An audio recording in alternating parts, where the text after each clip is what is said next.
So hello dear student, কেমন আছো? I hope প্রত্যেকে শুধু ভালো না, ভীষণ ভালো আছো। স্ক্রিনের ওপর যে প্রশ্নটা দেখা যাচ্ছে, বৃত্তস্থ কোণ সম্পর্কিত উপপাদ্যের একটা প্রশ্ন।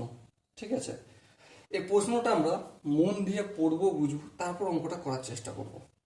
কি বলেছে দেখো, ত্রিভুজ এবিসি এর পরিকেন্দ্র ও, বেশ, যদি angle BAC equal to 85 degree এবং angle BCA equal to 75 degree হয়, তবে অ্যাঙ্গেল এ ও সি এর মান হবে, option A, B, C, D, চারটা অপশন আছে। ওকে, চলো প্রথমে আমরা একটা এবিসি ত্রিভুজ অঙ্কন করব যার পরিকেন্দ্র ও হবে। তার মানে কি, একটা বৃত্ত আমাকে আঁকতে হবে এখানে। হ্যাঁ, এই ফ্রি হ্যান্ডে একটা বৃত্ত অঙ্কন করলাম। এই বৃত্তে একটা ত্রিভুজও দরকার। হ্যাঁ, এই হচ্ছে আমার ত্রিভুজ। আচ্ছা, এর বিন্দুটা, কেন্দ্রটার নাম দিচ্ছি ও। এ বি সি ত্রিভুজ হলো।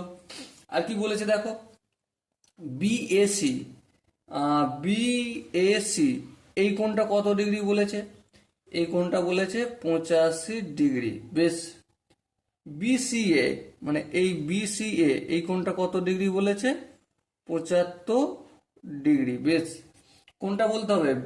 এ ও সি, এ ও সি। চলো, এর সঙ্গে ও যোগ করবো, ও এর সঙ্গে সি যোগ করবো। তাহলে এই কোণটা আমাকে কত ডিগ্রি সেটা বলতে হবে। ঠিক আছে, এ ও সি সমান কত ডিগ্রি। এবার ধ্যান দিয়ে লক্ষ্য করো, এই যে ত্রিভুজ এ বি সি, এর দুটো কোণের মান আমরা জানি। হ্যাঁ, একটা হচ্ছে 85 ডিগ্রি আর একটা হচ্ছে 75 ডিগ্রি। বেশ, এবার আমাকে বলো তাহলে এই 3 নম্বর অবশিষ্ট কোণটার মান হবে কত? 180 থেকে এই দুটোকে বিয়োগ করে দেবো।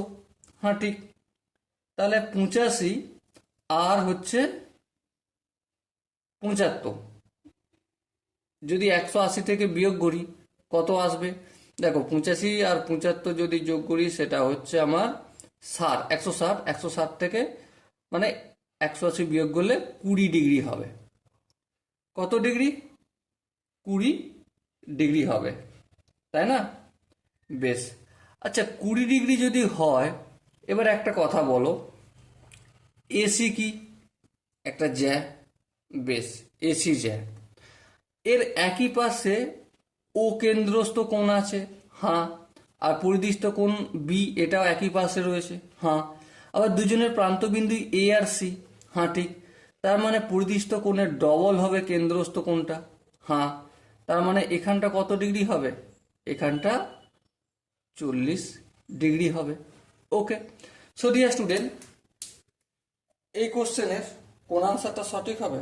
Obviously option D is the right answer. So dear student, I hope এই প্রশ্নের প্রতিটা স্টেপ বুঝতে পেরেছো। যদি কোনো জায়গায় বুঝতে অসুবিধা থাকে, কনফিউশন থাকে বা ডাউট থাকে, তার জন্য কি করতে হবে? কমেন্ট সেশন তো খোলা রইল।